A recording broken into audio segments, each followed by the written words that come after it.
Hi, Johnson Street Church of Christ. My name is Roy Rhodes, and I'm the senior minister at Impact Temple Church in Temple, Texas. And I am honored that we get to be part of your Mission Sunday.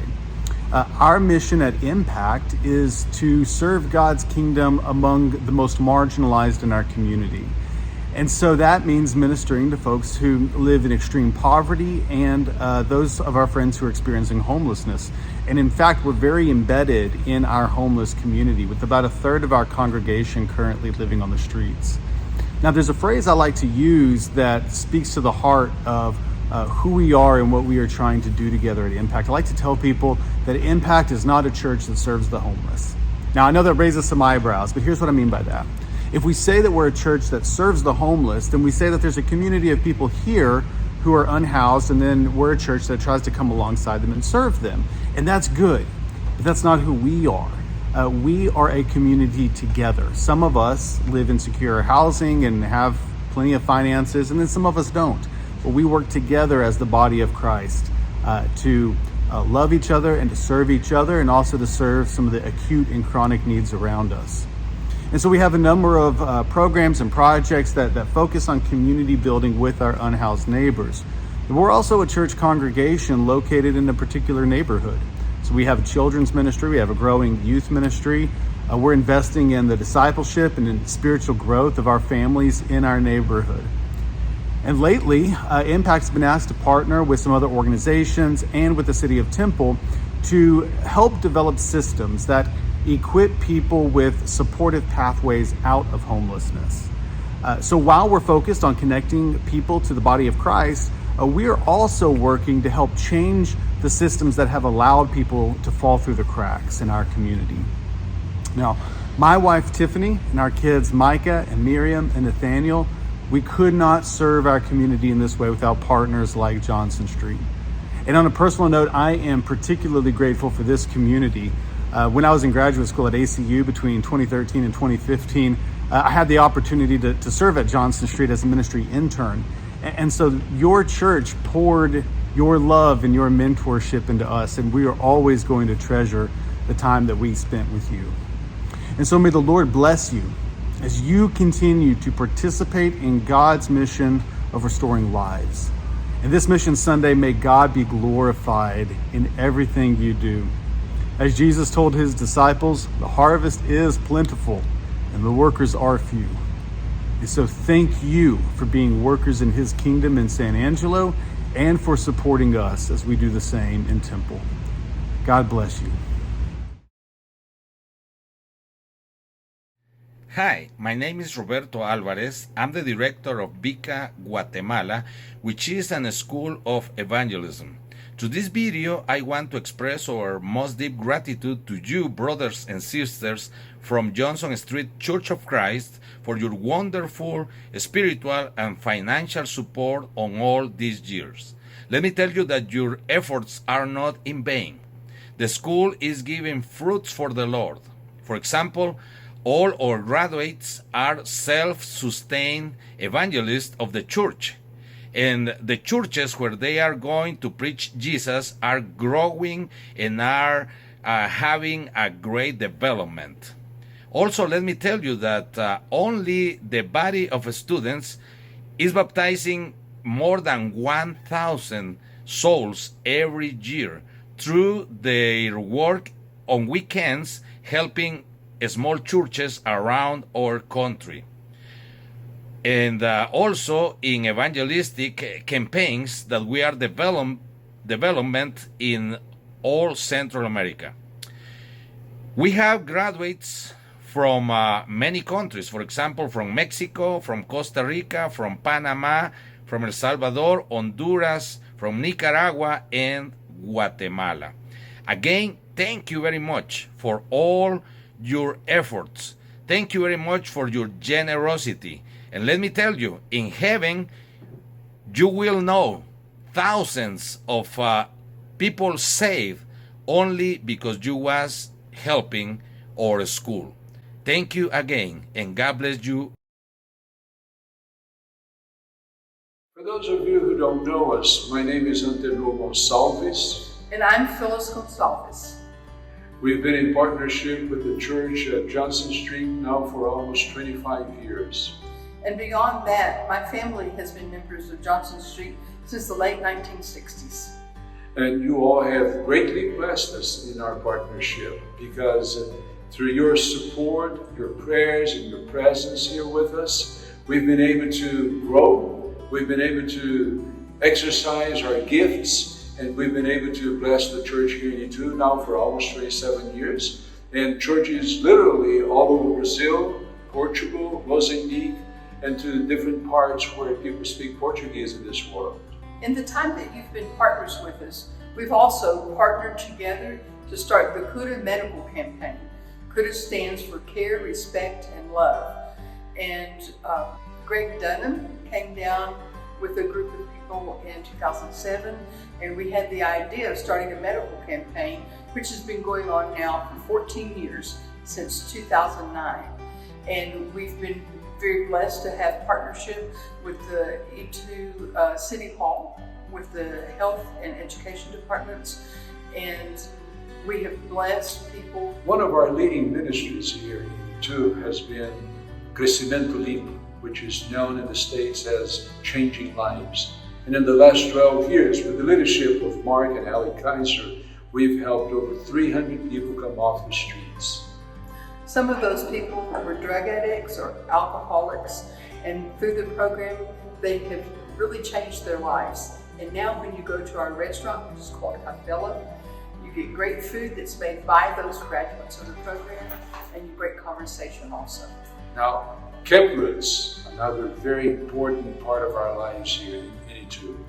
And Johnson Street again has been partnering with us through small groups and adults coming here to sponsor this work. In 2023, Phyllis and I will be starting a new ministry, which we call Refúgio Espiritual. We're going to be working with church ministers from all over Brazil, Portugal, and Mozambique, and we want to bless them and encourage them. One of the great needs that we have seen in our trips around Brazil and in other parts of the world is the need that ministers have to be encouraged spiritually and emotionally. And the renewals that we'll be offering will give them encouragement to remain in ministry. And we ask for your prayers so God will bless our plans and we'll be able to bless the lives of many people in the future. We love you, Johnson Street. And we want to thank you for your generosity and for your support. God bless you.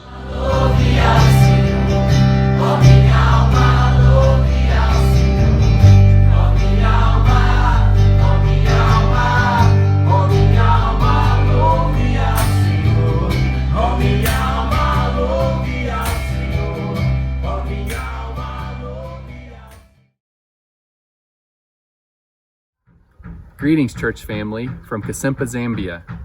This is the hottest part of our dry season here, with temperatures getting up to about 100 degrees every day. But it's also a beautiful time of year when the jacaranda trees begin blooming and the ground gets covered with purple flowers. It's hard to believe it's been 5 months since Amber and Ruby and Stephen and I returned to Mukingi Mission Hospital following our home assignment in America. It's been a busy season. Many of our missionary colleagues have been on home assignment. We've had many hospital leadership team members who are on extended leave, and the hospital has been very busy lately. Many days we've been over 90% capacity with over 200 patients in our 220 bed hospital. But we've seen God working in amazing ways. We've seen patients who we thought certainly would not survive, who have miraculously turned the corner. And we've had patients who've endured long hospital stays, like the mother who gave birth to triplets 8 weeks early. They spent over 2 months in our NICU, and a few weeks ago, she returned home with 3 healthy babies. We've seen other patients who find not only physical healing, but spiritual healing as the chaplains in the hospital minister to patients. We've seen patients who give their life to Jesus for the first time, and others who recommit themselves to following the way of Jesus. and it's a beautiful thing to witness. We also see many hard cases in the hospital. Every day we encounter trauma and violence and domestic abuse. We live in a broken world that is desperate for the good news of Jesus and for the mercy of the Good Shepherd. We thank you for partnering with us, for making it possible for us to be here to care for the poor, to have compassion on people in need, and to participate in the coming of God's kingdom here in the northwestern province of Zambia. As we say in Kikaonde, to Asante Mwane, thank you and God bless you. Greetings from Kitale, Kenya. For those of you that don't know me, my name is Jennifer Ashlock. I am the missionary here in Kitale, Kenya. I have a 3-year-old daughter named Emma. I have been in Kenya for 11 years working at a children's home. Before that, I was a missionaries teacher in Uganda. So I've been in East Africa for 15 years. I'm the administrator of a children's home, Kenya Church of Christ Children's Home. My main duties are I do 5 Bible studies a week with the staff and the kids. I take the kids out on workshops during their school breaks. We go play with games with other children's homes. We do all kinds of things during holidays. But my main job is the Bible studies, and then I also have meetings with our staff. I help do the finances a little bit, and we have an accountant that does the rest. First, I want to say thank you so much for your prayers during the election time.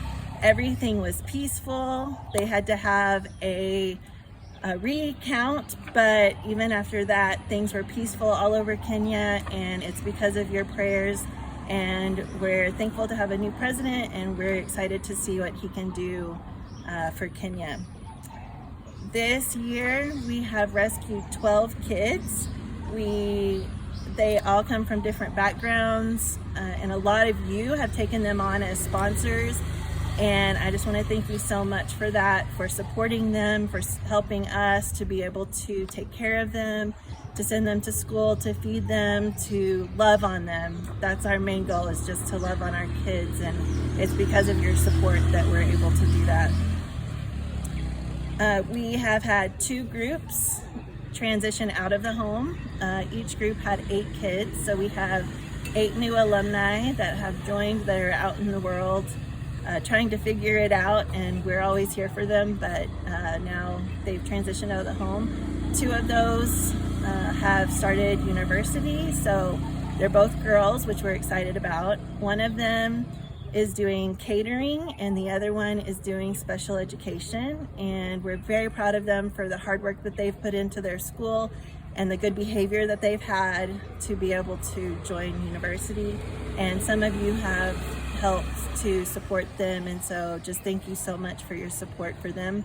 We have 2 boys that are going to finish their exams the end of this year, and so we're praying for them that they do well, and hopefully we can send a couple more to college. We had 22 people from Quaker Avenue come. They came and they got to play with the kids. Luckily our kids were on school break, and so they got to play with them, color with them, enjoy time with them. They also painted our whole primary school, and so our school looks fresh and new, and we have a new driveway that we drive into the compound on. And they just did a lot of work while they were here, and we really appreciated and enjoyed having them with us. We also had some big donations for us to be able to get a new van to carry our kids around. We also had money donated to build a new house for our cook and his family, and we are very excited that we were able to do that for him and his family. It also has a storage for our food, and we just have been very blessed to be able to get those new things. Kenya is starting a new education system. They're adding kind of a junior high It's called junior secondary. Originally, they are planning on moving the 7th, 8th graders to the boarding high schools with 18 to 20-year-olds, and I did not want to send my 7th, 8th graders to a high school. So we have been working really hard to be able to put a junior secondary on our compound with our school, and we've gotten approved for that. So that is just a huge blessing that we are so excited to be able to do and keep our kids at home with us for a little bit longer. For the kids, I just want to say thank you so much for your donations for Kids for Katali. It helps us every month do our major shopping for food, for supplies, for soap, for all the many things that we are able to get them, and it's because of you that we're able to just be doing well with our finances in that area. And lastly, Emma and I will be home next week. Yeah, are you excited? So see you next week. Okay. See you.